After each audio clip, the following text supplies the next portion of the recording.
Assalamualaikum warahmatullahi wabarakatuh. Bertemu lagi dengan saya Ratna Adelina, calon guru penggerak angkatan 8 dari Kabupaten Bener Meriah. Hari ini saya tidak sendiri, saya ditemani oleh Bapak Jamil. Beliau adalah guru bidang studi sejarah di SMA Negeri 2 Cimanggajah. Baik, Assalamualaikum Pak Jamil. Waalaikumsalam warahmatullahi wabarakatuh, Bu Rana. Bagaimana kabarnya hari ini Pak Jamil? Alhamdulillah, Bu, sangat-sangat baik. Alhamdulillah ya Pak. Jadi hari ini kita akan mengadakan percakapan praobservasi. Iya. Sebelum nantinya saya akan mengamati proses pembelajaran yang akan Bapak lakukan di kelas atau supervisi kelas. Bisa. Jadi tujuan supervisi ini adalah untuk mengamati dan mengevaluasi jalannya proses pembelajaran yang akan Bapak lakukan di kelas. Oke, baik. Kemudian kenapa percakapan praobservasi ini kita laksanakan? Ini sebagai langkah persiapan awal agar nanti Bapak bisa bersiap dan lebih percaya diri pada saat melakukan proses pembelajaran di kelas, sehingga bisa memberikan pembelajaran yang terbaik bagi murid. Begitu ya Pak? Baik, Ibu. Nah, jadi ada beberapa pertanyaan yang ingin saya sampaikan kepada Bapak. Yang pertama terkait dengan tujuan pembelajaran. Kira-kira apa tujuan yang ingin Bapak capai nantinya di kelas? Nah, berdasarkan rancangan pembelajaran yang telah saya buat, ada beberapa tujuan yang saya ingin capai pada proses pembelajaran kali ini, Bu. Yang pertama itu, murid mampu menganalisis keterkaitan antara runtuhnya dinasti Ottoman atau dinasti Turki Utsmani. Dan yang kedua itu, murid mampu mengidentifikasi pelayaran ke Timur Tengah. Dan yang terakhir itu, Ibu, murid mampu menganalisis rempah-rempahan yang ada di seluruh Nusantara. Nanti baik di daerahnya maupun di tempatnya masing-masing. Baik, jadi ada 3 tujuan pembelajaran tadi yang ingin Bapak capai. Iya. Nah, untuk area pengembangannya kira-kira apa yang ingin Bapak lakukan nanti atau apa yang ingin Bapak capai? Nah, untuk area pengembangan ada 2, Bu. Yang pertama itu pengetahuan, yang kedua itu keterampilan. Yang pertama, satu, murid mampu menganalisis perkembangan VOC sebagai cikal bakal terbentuknya kolonialisme di Nusantara. Yang kedua itu, murid dapat mengkelompokkan bahan rempah-rempahan yang ada di setiap daerah. Baik, berarti tadi area pengembangannya ada 2 yang ingin Bapak capai dari aspek pengetahuan dan keterampilan. Benar, Bu. Nah, jadi saya ingin juga mendengar rancangan pembelajaran yang telah Bapak susun dan akan Bapak terapkan di kelas. Misalnya dari strategi pembelajarannya, model pembelajarannya, serta metode pembelajarannya. Untuk strategi yang saya gunakan yaitu pembelajaran berdiferensiasi berdasarkan kesiapan belajar murid yang diintegrasikan dengan pengembangan sosial emosional. Kemudian saya akan melakukan pembagian kelompok sesuai dengan kemampuan, keterampilan, dan keaktifan murid. Begitu, Ibu. Kalau untuk modul, saya menggunakan PBL dengan metode diskusi, tanya jawab, dan diakhiri dengan penugasan untuk murid.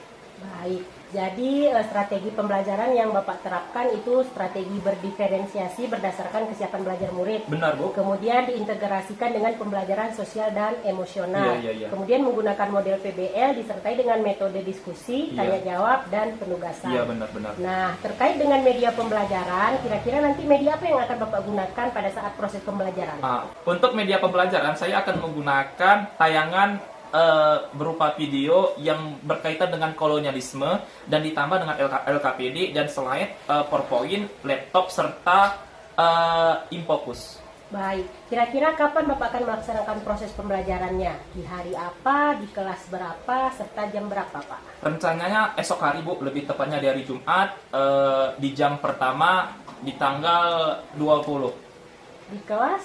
Di kelas 11 IPAS 4. Baik, jadi nanti saya akan langsung ke kelas IPAS 4 pada hari Jumat di jam pertama ya Pak. Boleh, Bu.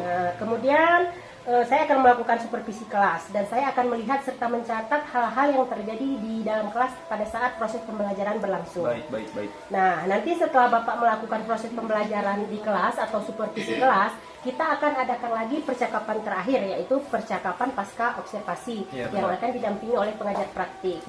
Nah, sebelum kita akhiri perbincangan kita hari ini, kira-kira apa hasil yang Bapak dapatkan dari hasil percakapan kita ini? Nah, saya mendapatkan gambaran mengenai strategi media apa yang akan saya gunakan nanti semuanya sudah terbayang di pikiran saya, Bu, ketika nanti waktu aksi. Baik, terima kasih Pak Jamil atas waktunya dan terima kasih atas kesediaannya berbincang bersama saya. Sampai bertemu nanti di kelas pada saat supervisi kelas. Dan dilanjutkan dengan percakapan pasca observasi. Terima kasih Pak Jamil. Sama-sama. Assalamualaikum. Waalaikumsalam warahmatullahi. Demikian percakapan hari ini. Sampai bertemu nanti pada observasi kelas dan percakapan pasca observasi. Terima kasih. Wassalamualaikum warahmatullahi wabarakatuh. Waalaikumsalam warahmatullahi wabarakatuh.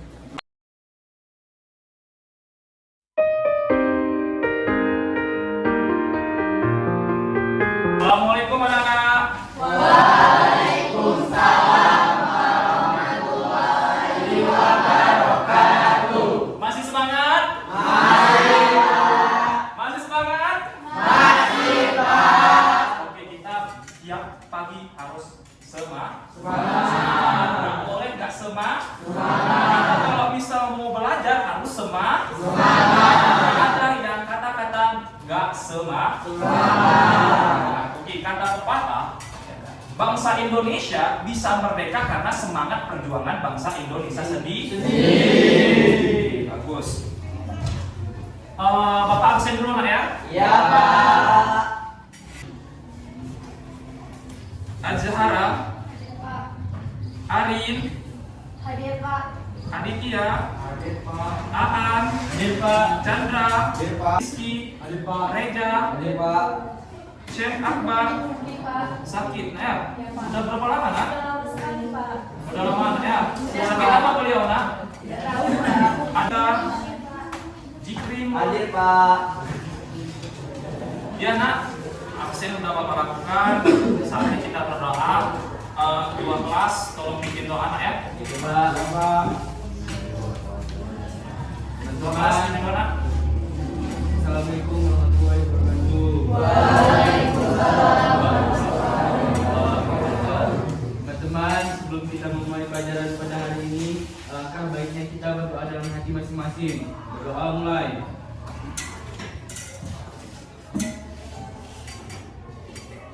Berdoa selesai. Oke nak, Bapak sedikit mau jelasin kenapa kita harus berdoa sih?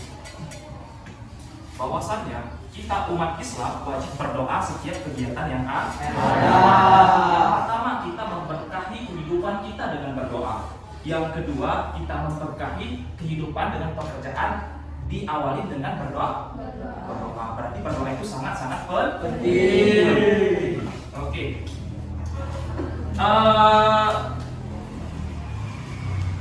Tujuan pembelajaran kita hari ini nak, yang pertama itu mampu menjelaskan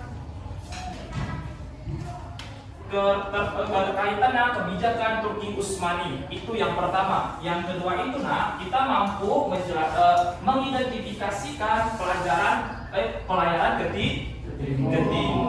Oke, habis itu yang ketiga mampu mengklasifikasikan wilayah penghasil dan rempah-rempah. Oke, Bapak mau tanya dulu sama kalian. Ada yang tahu rempah-rempah? Oke, tunjuk tangan. Siapa yang tahu? Ayo, tunjuk tangan. Apa itu rempah-rempah? Tunjuk tangan. Oke. Di rumahnya yang bagi perempuan pernah masak nggak? Pernah masak. Oke, bagus. Apa yang kalian dapatkan di dapur kalian itu? Bumbu. Oke, bumbu rempah-rempahnya. Contohnya yang paling familiar apa? Kunyit, habis itu jahe, habis itu merica, habis itu wortel, cengkeh dan ketumbar. Nah, semua bahan-bahan itu merupakan bahan-bahan rempah-rempah. Bagus sekali ya. Nah, ini strategi yang Bapak gunakan untuk hari ini yaitu menggunakan berdiferensiasi berdasarkan kesiapan belajar. Dan inisiatif mana nak? Aduh, menggambarkan estetik ya. Yang audio visual? Oke. Model yang Bapak gunakan hari ini yaitu PBL, di mana dengan metode diskusi, tanya jawab, dan di akhirnya nanti kita buat asesmen. Nah, oke. Oke, masih semangat, Nak? Masih, Pak. Oke, bagus sekali. Anak-anak, tadi malam ada Bapak kirim materi tentang pembelajaran hari ini? Bapak yakin kalian semua sudah membaca? Oke, apa itu kolonialisme? Penjajah. Oke, penjajah. Oke, negara-negara apa yang menjajah Nusantara? Jepang. Oke, Jepang, Belanda, Inggris. Inggris, Portugis. Oke, Bapak mau tanya dulu sama kalian. Susah kan tidak ada di sini ya? Iya, Pak. Oke, gini. Kita tahu negara-negaranya. Oke, apa tujuan mereka datang ke Nusantara? Oke, bagus, mencari rempah-rempah. Sedikit mau Bapak jelaskan sama kalian. Di zaman dahulu itu, rempah-rempahan itu lebih berharga daripada emas. Banyak rempah-rempahan itu dijualnya sangat tinggi harganya. Bahkan itu ditukarkan sama uang yang berlapisan emas. Nah ini penjajahan samudera. Oke, Bapak mau tanya dulu sama kalian. Samudera itu seperti apa? Ada samudera India. Kita termasuk samudera Pasifik. Pinter. Tepuk tangan untuk kalian. Oke, kita berada di samudera Pasifik, lebih tepatnya di Indonesia. Yang zaman dahulu itu Indonesia itu dengan namanya Nusantara. Sebelum Nusantara, Indonesia itu namanya Hindia Belanda. Oke, Hindia Belanda. Nah, coba semuanya perhatiin ke depan. Nah, ini ada judul besarnya perjalanan samudra, penjelajahan samudra oleh bangsa Barat. Kalian bangsa Barat, nak? Kita bangsa Indonesia. Nah, oke, di sini dijelaskan zaman penjelajahan samudra merupakan suatu masa ketika bangsa Eropa banyak melakukan penjelajahan samudra mengelilingi dunia untuk menemukan komoditas dagang dari timur. Oke, ini Bapak sedikit mau Bapak jelaskan. Oke, kalian udah tahu bahwasannya bangsa Eropa atau bangsa Barat itu datang ke Nusantara mencari rempah-rempah. Tetapi bukan hanya ke Nusantara, ke negara-negara lain mereka juga berhenti untuk mencari rempah-rempah. Sekarang Bapak mau bagi kalian LKPD berdasarkan materi yang udah Bapak kirimkan tadi malam, berdasarkan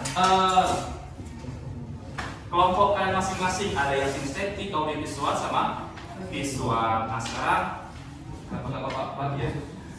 Sekarang Bapak mau bagikan LKPD yang Bapak bagikan ini berbeda kelompok satu sama kelompok lainnya. Ini yang Bapak bagikan berdasarkan kesiapan pelajar kalian. Oke, yang audio visual mana? Oke, Bapak sini dulu ya. Bapak tertinggal dulu. Ini audio visual. Ini statik. Nah, kalian mencari materinya dari materi yang udah Bapak beri tadi malam di grup WhatsApp. Udah siap semua, Nana? Sudah. Oke. Nah, kalian Usmani, kebijakan Turki Usmani yang berdampak dengan kolonialisme. Oke, terus soalnya situ nanti kan satu itu ya. Kebijakan Turki Usmani yang berdampak dengan kolonialisme. Dengan ini kita cari tentang mengidentifikasi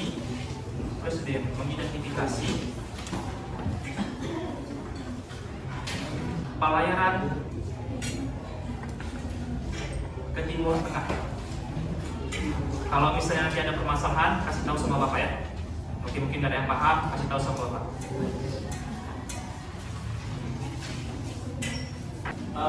Cari informasi tentang mengklasifikasikan Wow.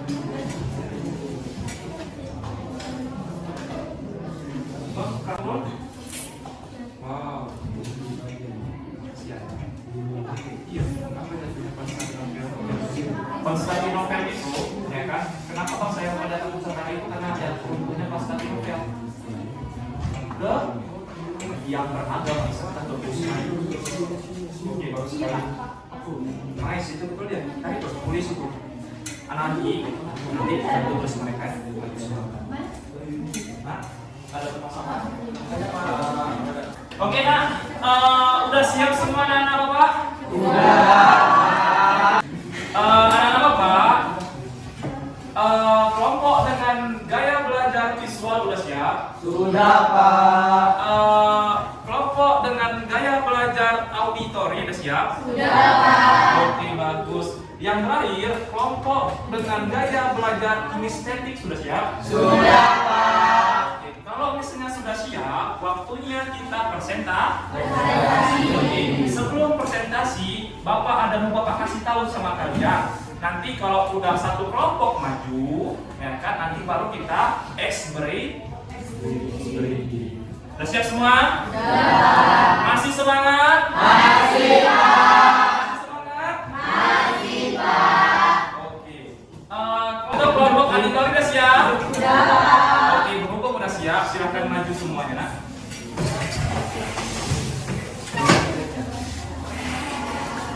Assalamualaikum warahmatullahi wabarakatuh.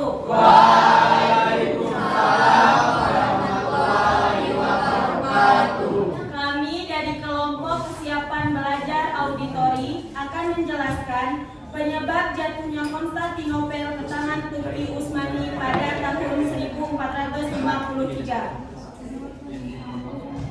Pada abad ke-15, memadai era dimulainya penjajahan samudra oleh bangsa Eropa ke belahan dunia timur.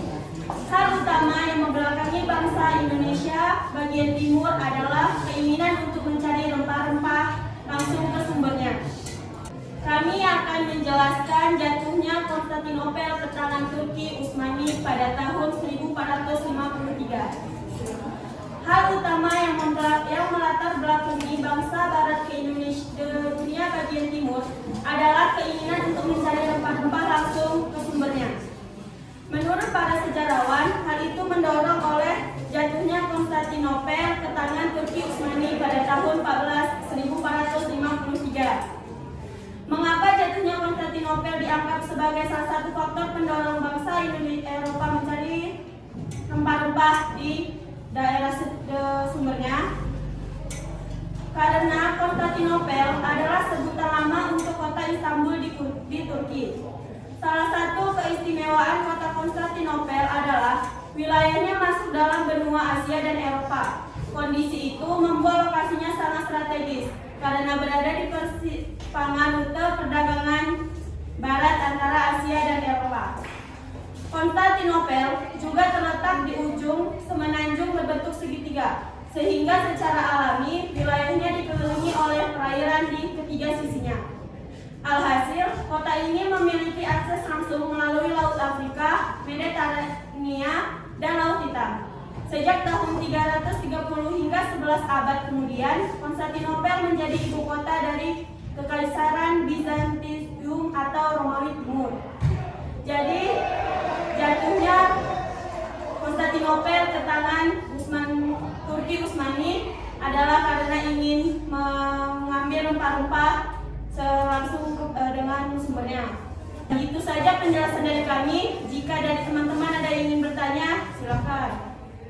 Assalamualaikum warahmatullahi wabarakatuh. Waalaikumsalam warahmatullahi wabarakatuh. Kami dari kelompok 3 kesiapan belajar visual ingin bertanya, siapa tokoh Turki Utsmani pada masa Konstantinopel runtuh? Itu saja pertanyaan dari kami. Terima kasih.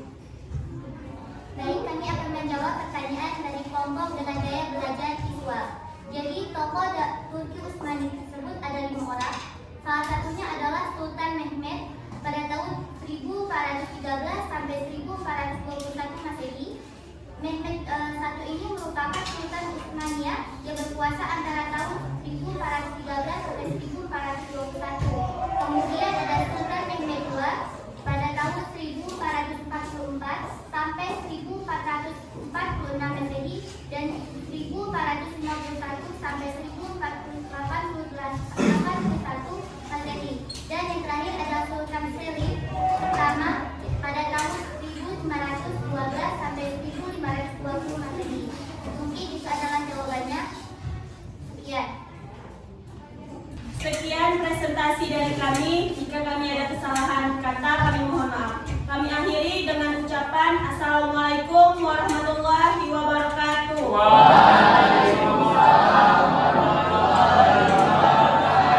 Oke, tepuk tangan untuk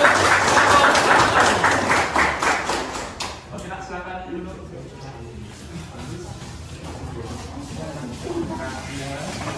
Oke, nak kelompok satu lagi. Kelompok ini ya? Atau kelompok visual? Yang mana pun bisa Pak? Kelompok ini tiga dua-duanya. Di luar Pak. Oke, ini kan oke.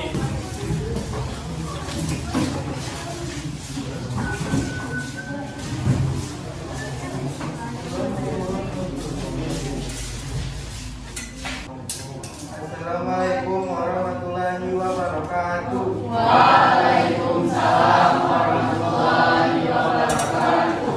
Kami dari kelompok belajar kinestetik ingin mempresentasikan hasil belajar kami. Kebijakan Turki Utsmani yang berdampak di kolonialisme. Kebijakannya adalah untuk mempersulit perdagangan Eropa beraktivitas di daerah kekuasaannya, yang mengakibatkan bangsa Eropa yang jalur utamanya dan satu-satunya terputus, yang berdampak juga bangsa Eropa kesulitan mendapatkan rempah-rempah. Hal tersebut mempengaruhi ekonomi bangsa di Eropa. Mungkin hanya ini yang dapat kami sampaikan. Bagi teman-teman yang ingin bertanya, kami mempersilahkan. Ada yang bertanya, Nak? Sekian presentasi dari kelompok kami akhiri. Assalamualaikum warahmatullahi wabarakatuh. Waalaikumsalam warahmatullahi wabarakatuh. Oke, tepuk tangan untuk kelompok kinestetik. Oke, Nak, coba sekarang giliran kelompok visual. Assalamualaikum warahmatullahi wabarakatuh.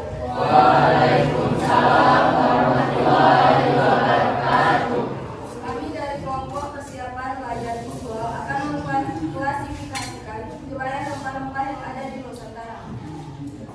Tanaman rempah-rempah yang banyak tersebar yaitu di Bangka Belitung, Bengkulu, Kalimantan.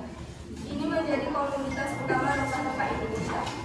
Maluku Utara dijuluki sebagai kota rempah-rempah, The Spice Island. Contoh rempah-rempahnya adalah lada. Lada banyak dijumpai di Sumatera, Aceh, dan Jambi.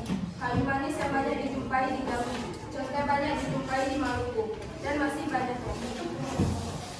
Sekian dari kami. Adakah yang ingin bertanya? Ada pertanyaan, Nak? Oke, tanyain terus. Ada pertanyaan? Oke, silakan dari kelompok kinestetik bertanya kepada audiens. Assalamualaikum warahmatullahi wabarakatuh.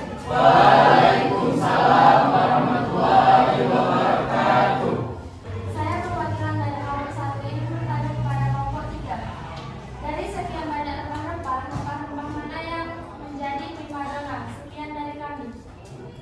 Baik, kami akan menjawab pertanyaan dari kelompok 1. Jadi rempah-rempah yang menjadi primadona di masa itu adalah cengkeh, pala, dan kulit manis karena harganya mahal dan mampu menghangatkan badan. Sekian jawaban dari kami. Mungkin hanya ini yang dapat kami sampaikan. Kurang lebih kami mohon maaf. Assalamualaikum warahmatullahi wabarakatuh. Waalaikumsalam warahmatullahi wabarakatuh. Tepuk tangan untuk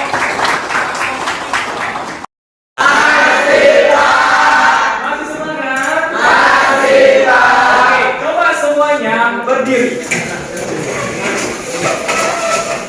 Oke. Bapak mau kasih satu ekspresi untuk kalian. Kalau misalnya Bapak bilang boom, kalian bilang A. Kalau misalnya Bapak bilang dor, nggak kena. Dan kalau misalnya Bapak bilang dor, kalian balik dor. Oke, udah siap? Udah. Ready? Ready, Pak. Oke, mulai ya. Boom. Dor. Nggak kena. Dor. Boom. Oke, tepuk tangan dulu kita. Oke, silakan dulu. Pembelajaran kita tadi ada yang masuknya bangsa Eropa ke Nusantara, ada runtuhnya Konstantinopel, dan ada rempah-rempah di Nusantara. Semuanya itu berkaitan. Antara runtuhnya Konstantinopel dan datangnya bangsa Eropa ke Nusantara dan mencari rempah-rempah itu saling berkaitan. Ya, kalau kita pertama kita nggak tahu apa aja sih khas rempah-rempahan yang ada di Nusantara. Semenjak kita belajar ini, kita sudah tahu khas rempah-rempah di Nusantara itu ada cengkeh, lada, pala, dan sebagainya. Dan kita juga tahu bangsa-bangsa mana aja yang datang ke Nusantara. Oke, yang pertama ada siapa? Belanda, Portugis, dan ada beberapa negara lainnya. Oke. Jadi anak-anak, apa yang kalian dapatkan pembelajaran kali ini? Oke, yang bisa coba tunjuk tangan. Oke, jenis rempah-rempahan. Selain itu apa lagi, Nak? Oke, asal-usul rempah-rempah. Ini kejujuran kalian kembali kepada diri kecil kalian itu bagaimana perasaan pembelajaran hari ini. Oke, coba gini semua tangannya. Bu, hidup ibu dari sini bu. Alhamdulillah, gambar kalian itu bagus-bagus. Ada yang senang, semua senang. Gak ada yang gak senang. Yang cemberut itu kita bawa ke senang. Oke, sekarang dari hasil pembelajaran kali ini, kalian boleh buat berupa video, bisa buat di TikTok, bisa buat di gambar, itu sekreasi kalian, pokoknya yang bagus. Oke, minggu depan kita berjumpa lagi. Sebelum kita tutup, alangkah baiknya kita berdoa seperti pembuka tadi. Oke, ketua kelas coba pimpin doa anak.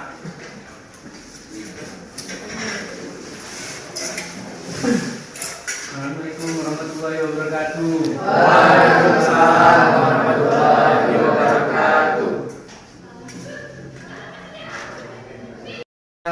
Untuk mengakhiri pelajaran kita hari ini, sebaiknya kita berdoa dalam hati masing-masing. Muhammad.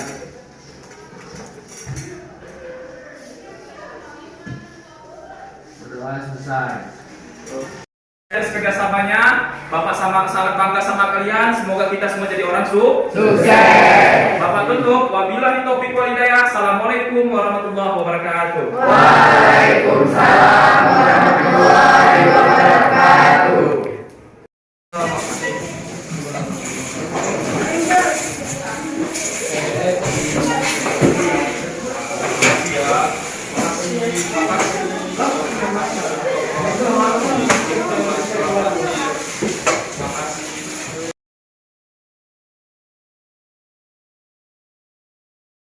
Assalamualaikum warahmatullahi wabarakatuh. Bertemu lagi dengan saya Ratna Adelina, calon guru penggerak angkatan 8 dari Kabupaten Bener. Hari ini kita akan mengadakan percakapan pasca observasi, ditemani oleh Bapak Jamil selaku guru bidang studi sejarah yang telah melakukan observasi kelas kemarin. Kemudian hari ini juga ditemani bersama dengan Ibu pengajar praktik kami, Ibu Mas Diana. Baik, apa kabarnya Pak Jamil? Alhamdulillah Bu, sangat baik. Apa kabar Bu? Baik Pak Jamil, jadi hari ini kita akan mengadakan percakapan pasca observasi. Hari ini saya akan memberikan pertanyaan-pertanyaan kepada Bapak terkait dengan jalannya proses observasi kelas yang sudah Bapak lakukan dengan tujuan untuk mengevaluasi sejauh mana proses pembelajaran yang sudah Bapak lakukan. Kemudian pertanyaan yang pertama ini Pak, bagaimana perasaan Bapak terkait dengan jalannya kegiatan observasi kelas yang sudah berlangsung kemarin? Alhamdulillah Bu, karena belum terbiasa, mungkin saya merasa agak gagu, agak tegang gitu Bu kan. Tapi alhamdulillah selesai juga. Baik, alhamdulillah Pak ya, berarti berjalan dengan lancar Pak ya. Baik Pak, jadi bisa diceritakan kembali Pak, area pengembangan mana yang Bapak lakukan di dalam kelas, kemudian langkah-langkah apa dan tahapan-tahapan pembelajaran yang seperti apa yang sudah Bapak lakukan di dalam kelas? Kalau misalnya tahap-tahap dan langkah-langkah itu, mungkin kalau tentunya saya membuat perangkat pembelajaran yang kemudian untuk area pengembangan, mungkin dari area pengembangan dan juga keterampilan, nah untuk pengetahuan siswa menguraikan hasil telah terhadap hasil rempah-rempahan. Nah, selanjutnya itu Bu, berdasarkan wilayah penghasil, sedangkan keterampilan yaitu menulis kembali wilayah mulai masuknya kolonialisme dan imperialisme Nusantara sendiri. Begitu Pak ya. Jadi area pengembangannya berkaitan dengan aspek pengetahuan dan keterampilan. Iya benar. Nah, sekarang Pak, sejauh mana area pengembangan yang Bapak sudah sampaikan tadi? Apakah sudah berjalan dengan baik atau berhasil dilakukan di kelas tersebut Pak? Menurut saya alhamdulillah Bu, berjalan dengan baik, namun memang masih ada kekurangan, jadi sudah dilakukan dengan baik. Baik, berarti sudah berjalan dengan baik tetapi masih ada kekurangan-kekurangan Pak ya. Jadi kira-kira selain kekurangan atau mungkin ada kendala-kendala lain yang Bapak hadapi pada saat melakukan proses pembelajaran? Kalau misalnya kekurangan atau hambatan itu seperti guru-guru lainnya, ya juga masih ada beberapa siswa yang tidak ingin terlibat dalam kegiatan pembelajaran. Artinya siswa tersebut kurang aktif di kelas itu. Pak ya. Jadi menurut Bapak masih ada beberapa siswa yang tidak terlibat atau kurang aktif. Iya. Ya, mungkin siswanya itu mengandalkan teman sepertinya Pak ya. Iya.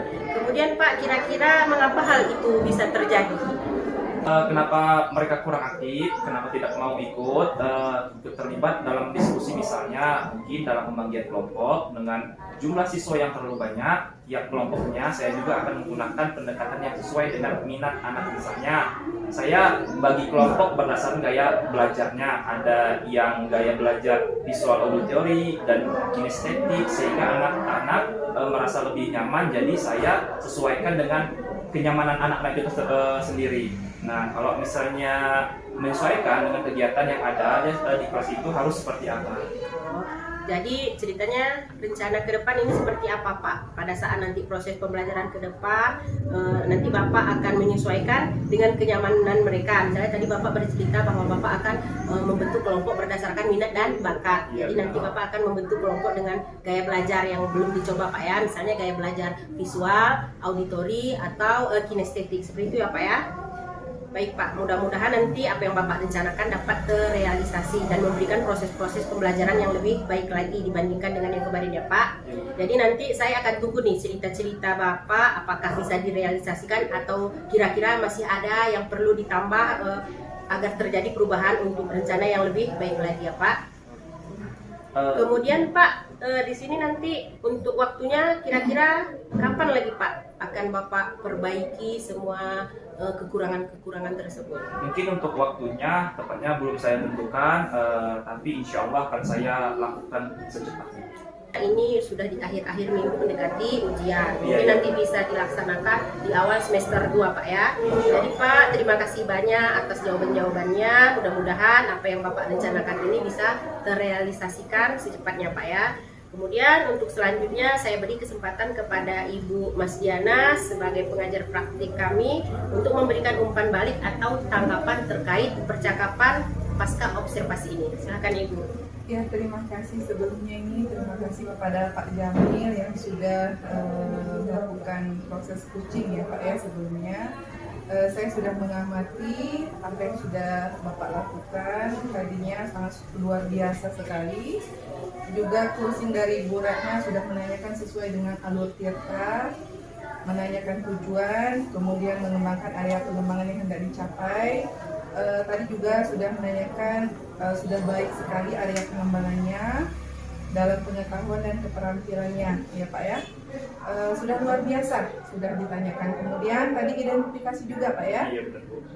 Tadi sudah masalahnya melalui pertanyaan-pertanyaan kepada Bapak juga. Kemudian tadi juga sudah menjelaskan bagaimana langkah-langkah kemudian yang akan Bapak ambil. Kemudian Bapak melakukan apa permasalahan yang akan dihadapi siswa juga tadi sudah sangat bagus. Saya rasa proses coaching ini sangat berjalan luar biasa ya. Bu Rana sudah melakukan observasi dan hari ini pasca observasi langsung saya dampingi bersama Pak Jamil. Ini coachingnya sudah sesuai dengan alur tirta ya semuanya ya Bu Ratna ya. Sukses terlalu buat Pak Jamil juga, buat Bu Ratna. Mungkin itu yang bisa saya berikan. Baik Ibu, terima kasih atas umpan baliknya dan tanggapannya terkait dengan kegiatan pasca observasi kita hari ini.